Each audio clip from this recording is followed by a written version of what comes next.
The Cameron Letter of Ned Kelly. Mr. Donald Cameron, M.L.C. Dear Sir, take no offence if I take the opportunity of writing a few lines to you, wherein I wish to state a few remarks concerning the case of Trooper Fitzpatrick against Mrs. Kelly, W. Skillen, and W. Williamson, and to state the facts of the case to you. It seems to me impossible to get any justice without I make a statement to someone that will take notice of it, as it is no use in me complaining about anything that the police may choose to say or swear against me, and the public, in their ignorance and blindness, will undoubtedly back them up to their utmost.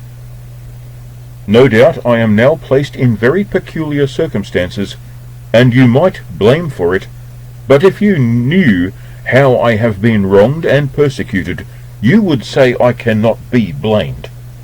In April last, an information was, which must have come under your notice, sworn against me for shooting Trooper Fitzpatrick, which was false, and my mother, with an infant baby, and brother-in-law and another neighbour, were taken for aiding and abetting and attempting to murder him, a charge for which they are as purely innocent as the child unborn. During my stay on the King River, I run in a wild bull, which I gave to Lydica, who afterwards sold him to Carr, and he killed him for beef. Some time afterwards, I was told I was blamed for stealing this bull from Whitty.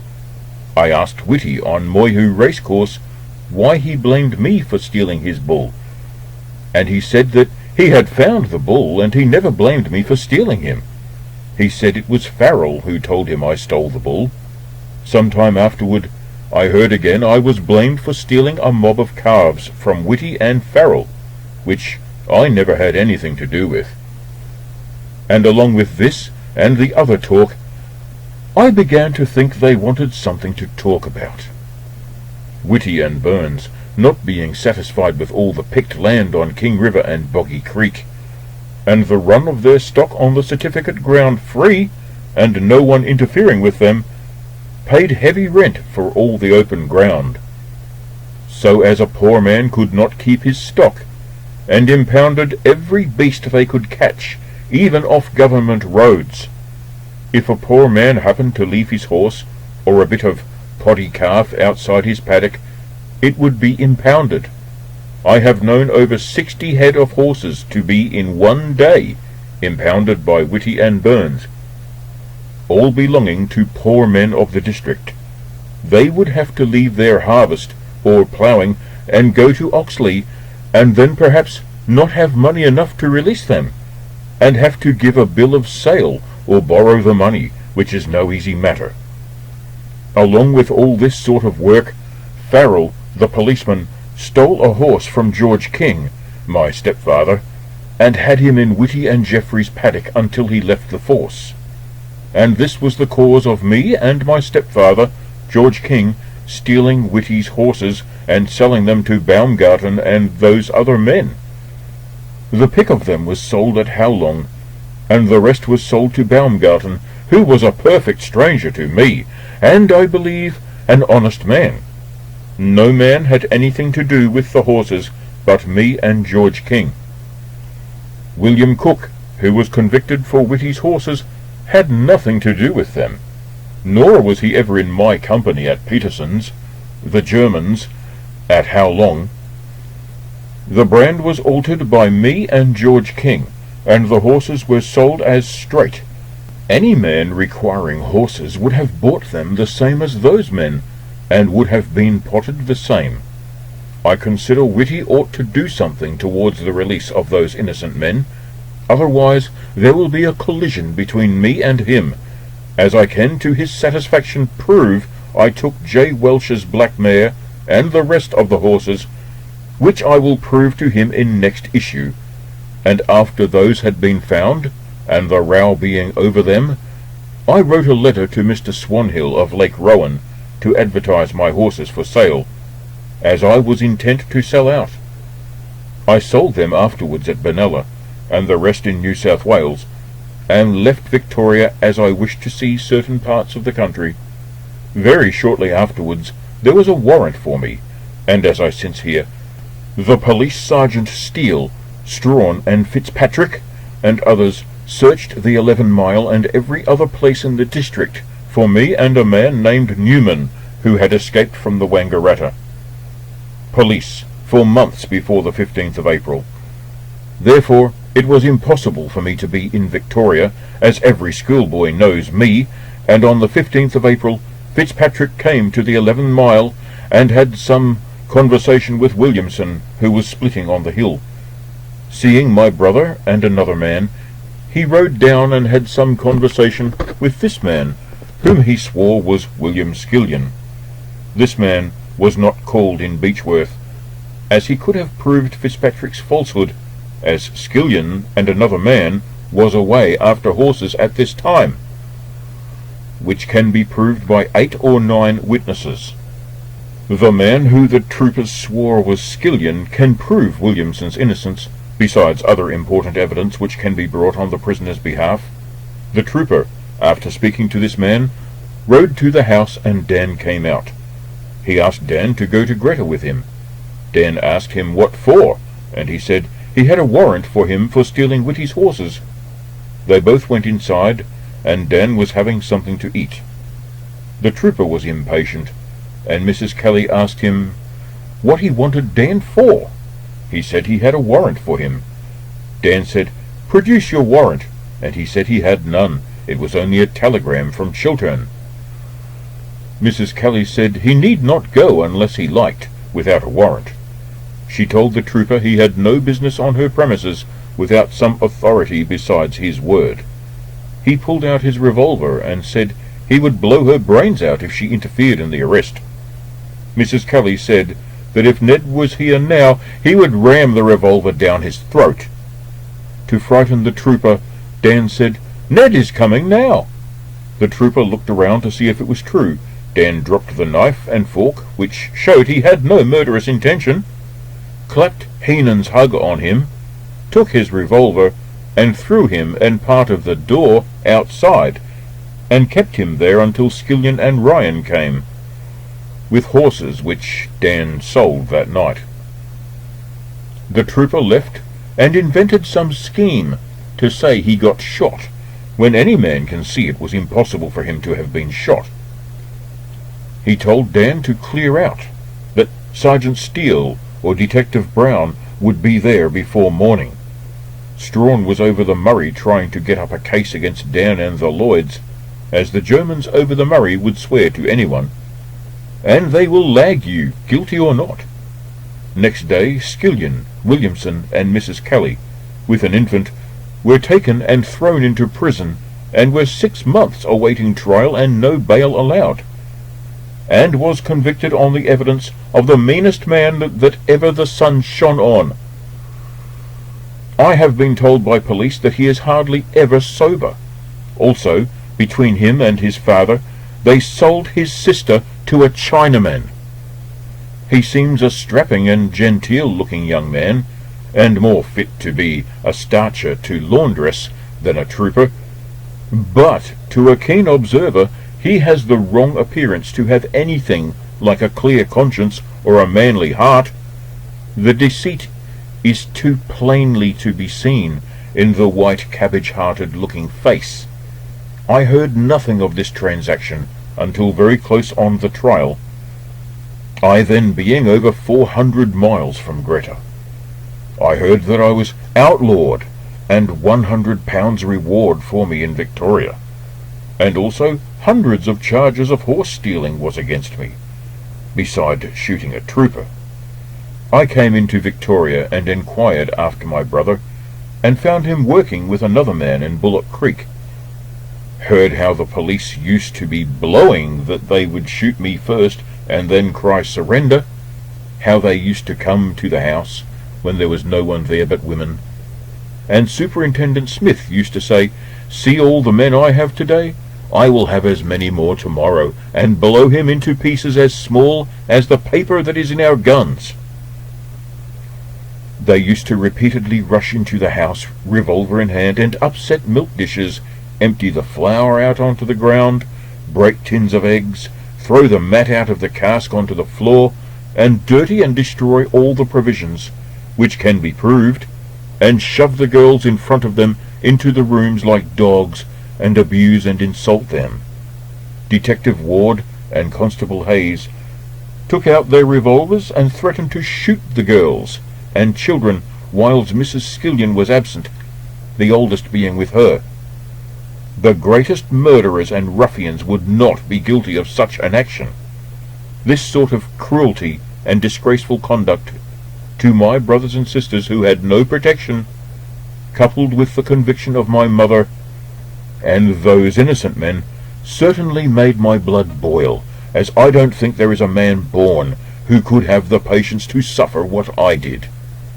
They were not satisfied with frightening and insulting my sisters night and day, and destroying their provisions, and lagging my mother with an infant baby, and those innocent men, but should follow me and my brother, who was innocent of having anything to do with those stolen horses, into the wilds, where he had been quietly digging and doing well, neither molesting or interfering with anyone. I was not there long when on October the 25th I came on the track of police horses between Tabletop and the bogs, and crossed them and went to Emu Swamp. And returning home, I came on more police tracks making for our camp. I told my mates, and me and my brother went out next morning and found police camped at the shingle hut with long firearms. We came to the conclusion that our doom was sealed unless we could take their firearms. As we had nothing but a gun and a rifle, if they came on us at our work or camp, we had no chance, only to die like dogs. We thought our country was woven with police, and we might have a chance of fighting them if we had firearms, as it generally takes 40 to 1. We approached the spring as close as we could get to the camp, the intervening space being clear. We saw 2 men at the log.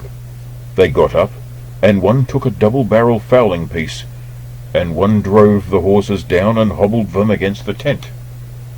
We thought there was more men in the tent, those being on sentry. We could have shot these 2 men without speaking, but not wishing to take life, we waited. McIntyre laid the gun against the stump, and Lonigan sat on the log. I advanced, my brother Dan keeping McIntyre covered. I called on them to throw up their hands. McIntyre obeyed, and never attempted to reach for his gun and revolver.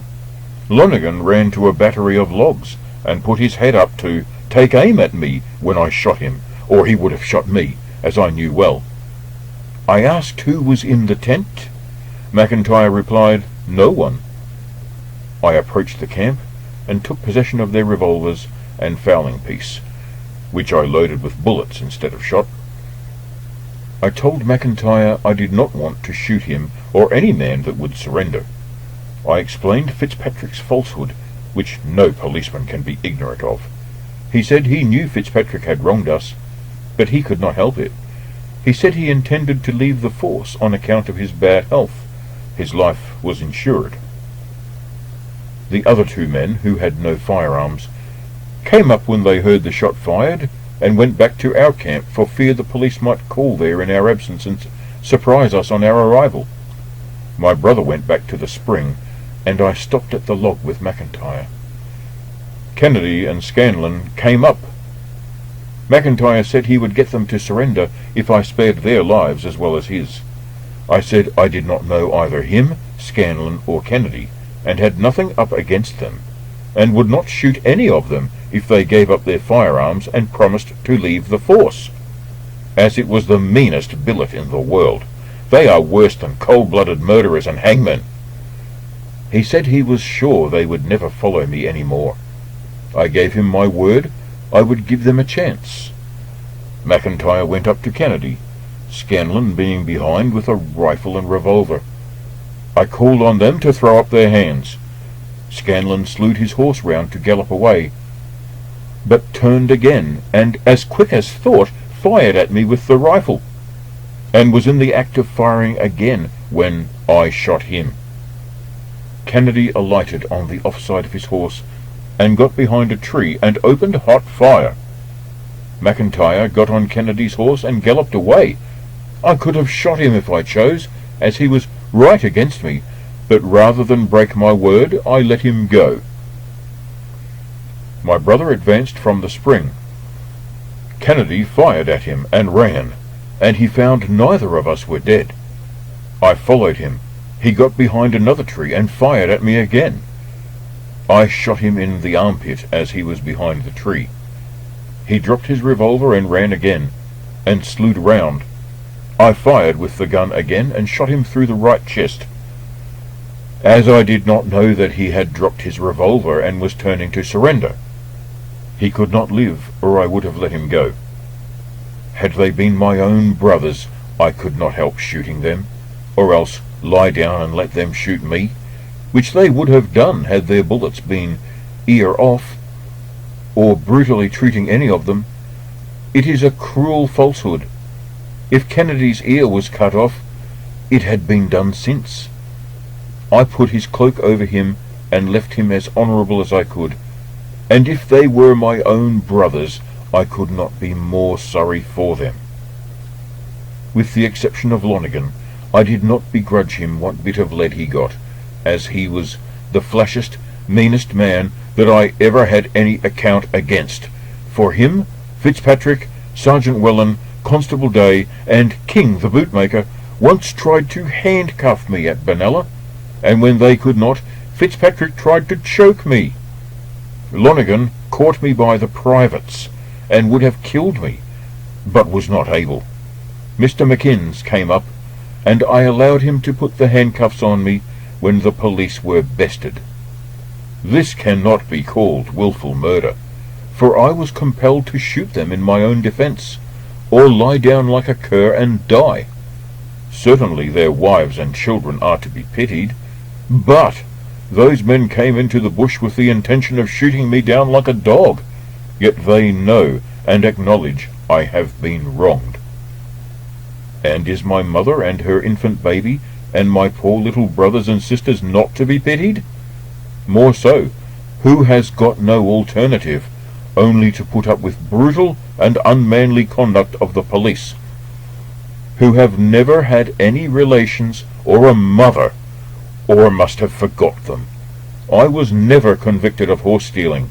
I was once arrested by Constable Hall and 14 more men in Greta, and there was a subscription raised for Hall by persons who had too much money about Greta in honour of Hall arresting wild Right and Gun.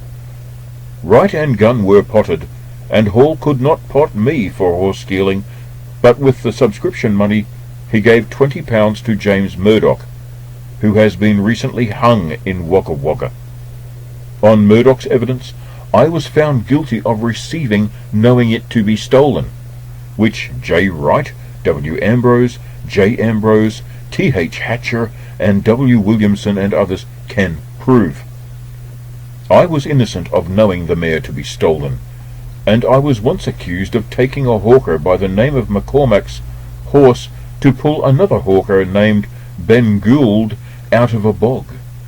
Mr. Gould got up in the morning to feed his horses, seen Mr. McCormack's horse, knew he had strayed, and sent his man with him about 2 miles to where McCormack was camped in Greta.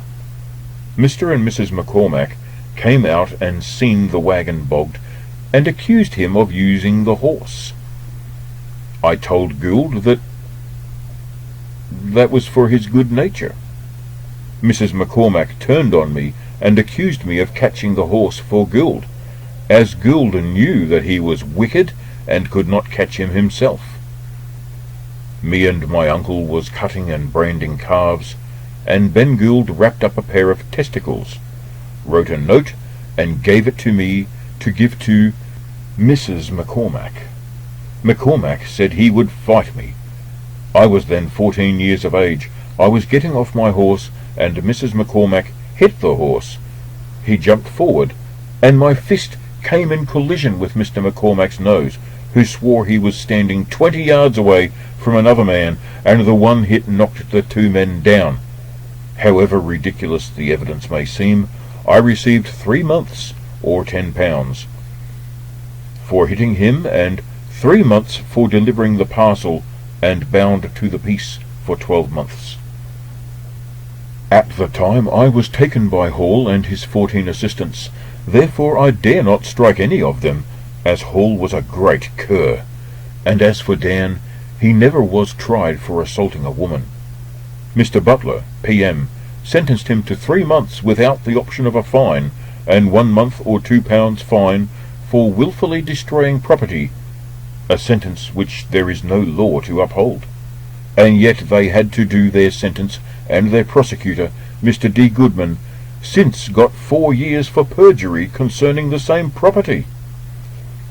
The Minister of Justice should inquire into this respecting their sentence, and he will find a wrong jurisdiction given by Butler, P.M., on October the 19th, 1877, at Benalla, and these are the only charges was ever proved against either of us.